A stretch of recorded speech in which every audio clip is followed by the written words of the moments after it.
शुभ संध्या। मैं रश्मि कुमारी सरस्वती विद्या मंदिर रिंगबाद सीतामढ़ी से कक्षा 10वीं के भैया बहनों के लिए संस्कृत का सप्तम पाठ, जिसका नाम सौहार्दम प्रकृति शोभा है, उसे लेकर आप सभी भैया बहनों के समक्ष उपस्थित हुई हूँ। यह इस पाठ का पंचम कालांश है। पाठ पढ़ने से पहले हम लोग शब्दार्थों को देखते हैं। शब्दार्थ है अहिभूका अर्थात सांप को खाने वाले, मन्यामहे अर्थात मान लें, उद्घाटय यानी फैलाकर, अपूर्वम अनोखा, सौंदर्येण सुंदरता से, पातुम अर्थात पीने के लिए, स्वपंतम सोते हुए, वीक्ष्य देखकर, बहुकाल पर्यंतम बहुत समय तक, त्रैलोक्ये तीनों लोक में, चक्रवाक चकवा, कराल वक्त्रस्य भयंकर मुख वाले का। अब पाठ देखते हैं। पाठ है काकह यानी कौवा कहता है, सव्यंगम व्यंग के साथ कहता है यानी मजाक उड़ाते हुए कहता है, अरे अहिभूका हे सांप को खाने वाले। अहिभूका का मतलब सांप को खाने वाले को अहिभूका कहते हैं। चूँकि कौवा मोर को कहता है, मोर सांप को खाता है, इसलिए उसको अहिभूका के नाम से जाना गया है। तो कहता है अरे अहिभूका अर्थात हे सांप को खाने वाले, नृत्य अतिरिक्तम का तव विशेषता, नाचने के अतिरिक्त यानी नृत्य के अतिरिक्त तुम्हारी क्या विशेषता है। यत यत यानी कि त्वाम वन राजपदाय योग्यम मन्यामहे वयम, कि तुमको वन के राजा के पद के लिए हम लोग योग्य मान लें। हे सांप को खाने वाले, नृत्य के अतिरिक्त तुम्हारी क्या विशेषता है कि तुमको वन के राजा के पद के लिए हम लोग योग्य मान लें। मन्यामहे जो है वो आत्मने पद का है। जैसे हम लोग सेवामय पढ़ते हैं, वैसे ही मन्यामहे वर्ड है वो वयम के साथ प्रयोग होता है। अब देखें, ये धातु रूप में आता है।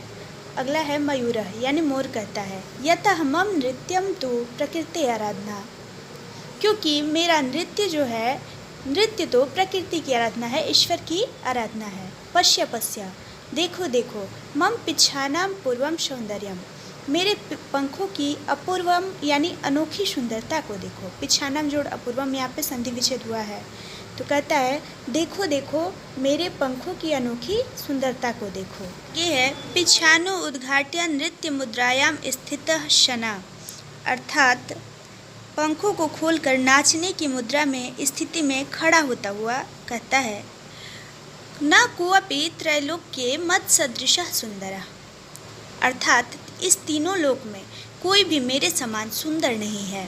वन्य जंतूनाम उपरि आक्रमणं कर्तारं तु अहं स्वसौंदर्येण नृत्येन च आकर्षितं कृत्वा वनात् बहिष्करिष्यामि, यानी वन्य जंतुनाम उपरि का अर्थ होगा वन के जंतुओं के ऊपर आक्रमण करने वाले को तो मैं स्वसौंदर्येण अपनी सुंदरता से, नृत्येन च और नृत्य से आकर्षित करके वन के बाहर कर दूंगा। वन के जंतुओं के ऊपर आक्रमण करने वाले को तो मैं अपनी सुंदरता से और नृत्य से आकर्षित करके वन के बाहर कर दूंगा, ऐसा मोर कहता है।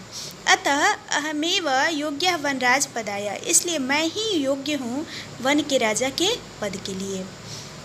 अगला है एतस्मिन्नेव काले व्याघ्रः चित्रकौ अपि नदी जलं पातुम् आगतौ एतं विवादं शृणुतः वदतः च।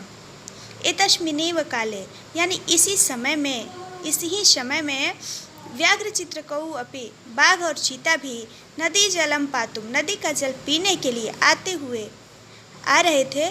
तो उन्होंने भी वे लोग भी इस विवाद को सुनते हैं और बोलते हैं। इसी समय बाघ और चीता नदी का जल पीने के लिए आते हैं और वे दोनों भी इस विवाद को सुनते हैं और बोलते हैं। क्या कहते हैं? व्याघ्र चित्रकौ यानी दोनों कहते हैं, बाघ और चीता दोनों कहते हैं, अरे किम वनराज पदाय सुपात्रम चीयते, अरे क्या वन के राजा के पद के लिए सुंदर और योग्य व्यक्ति का चुनाव हो रहा है, योग्य जंतु का चुनाव हो रहा है। चीयते यानी चुना जा रहा है। ये हम लोग जब चिनौती का आत्मने पद में धातु रूप चलाते हैं तो चीयते हो जाता है। ये हम लोग कर्म वाच्य, जब वाच्य बनाते हैं तो कर्तृवाच्य से कर्मवाच्य में छिन्नोति के परिवर्तित करते हैं तो चीयते हो जाता है, इसलिए इसका अर्थ चुना जा रहा होगा। एतद अर्थम तु आवामेव योग्यौ, इसके लिए तो हम दोनों ही योग्य हैं।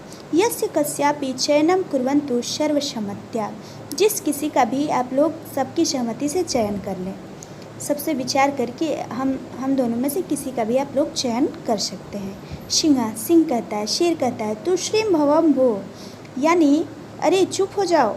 तुश्रीम मतलब चुप होता है, अरे चुप हो जाओ। युवाम अपि मत सदृशौ भक्षकौ न तु रक्षकौ, तुम दोनों भी मेरी तरह ही भक्षक हो, दूसरे जंतुओं को खाते हो, न कि उनकी रक्षा करते हो।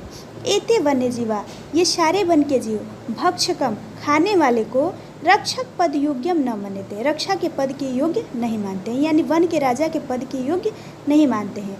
अतएव विचार विमर्शा प्रचलती, इसी के लिए तो विचार विमर्श चल रहा है, ऐसा शेर कहता है।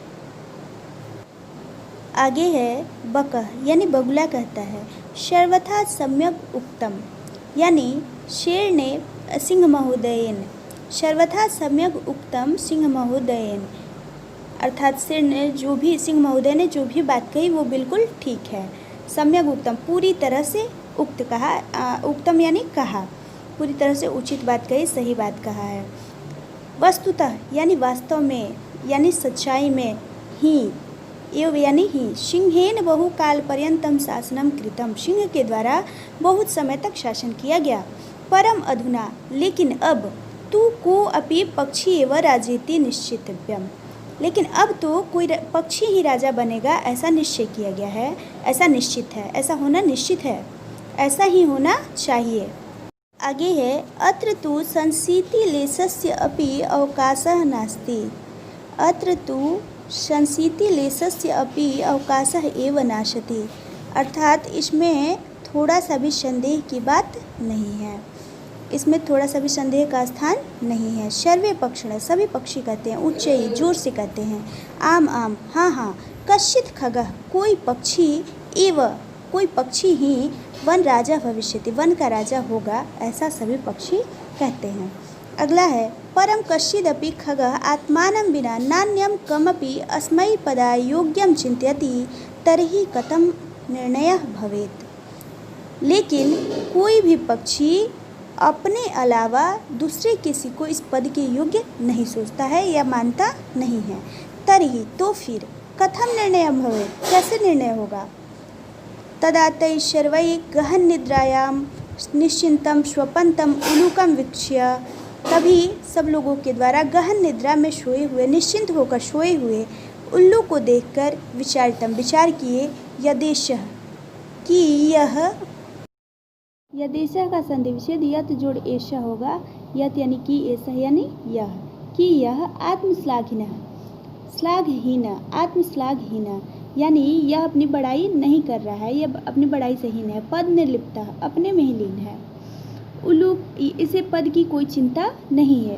उल्लू को एवा अस्माकम राजा भविष्यति, यह उल्लू ही हमारा राजा होगा या बनेगा। परस्परम आदेशन्ते, आपस में एक दूसरे को आदेश देते हैं।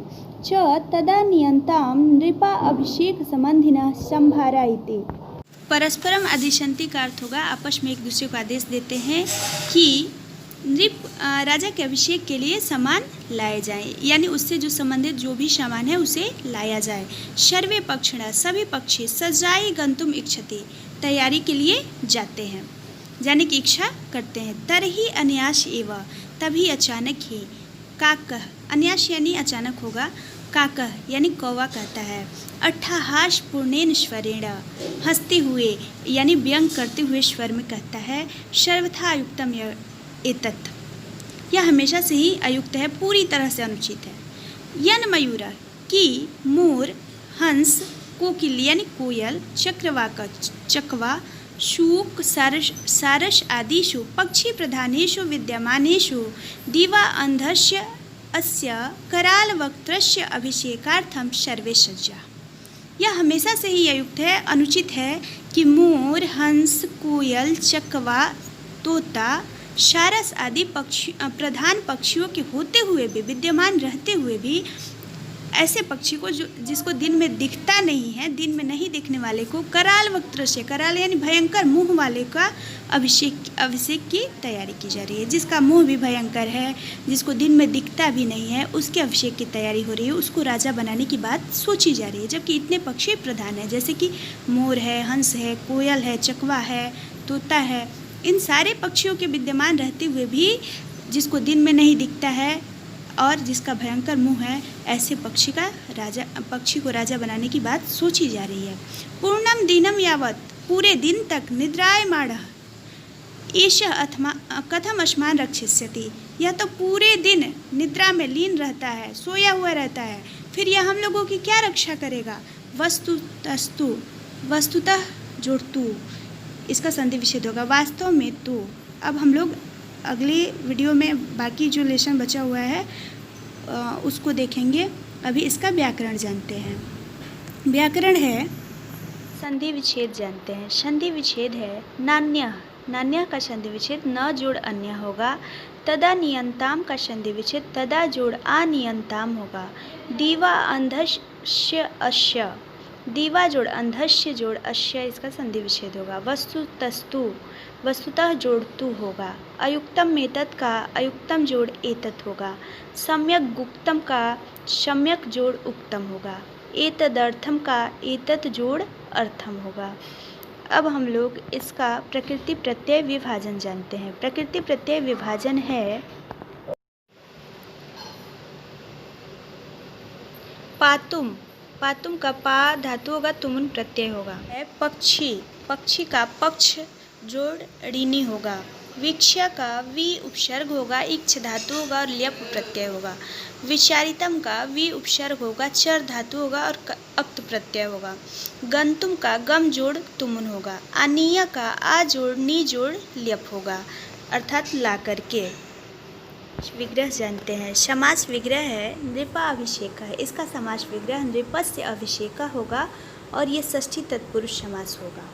राजा का अभिषेक इसका अर्थ होगा। पक्षी प्रधानेषु का पक्षीषु प्रधानेषु होगा और ये सप्तमी तत्पुरुष होगा। पक्षियों में प्रधान इसका अर्थ होगा। अट्ठाहासेन पूर्णेन का अट्ठाहासेन पूर्णेन होगा और ये तृतीया तत्पुरुष होगा। व्याघ्र चित्रकौ का व्याघ्र च चित्रकः च होगा और ये द्वंद्व समास होगा। नदी जलम का नद्याः जलम होगा और ये षष्ठी तत्पुरुष समास होगा। आज के लिए बस इतना ही। अब पाठ का अगला अंश हम लोग अगले वीडियो में देखेंगे।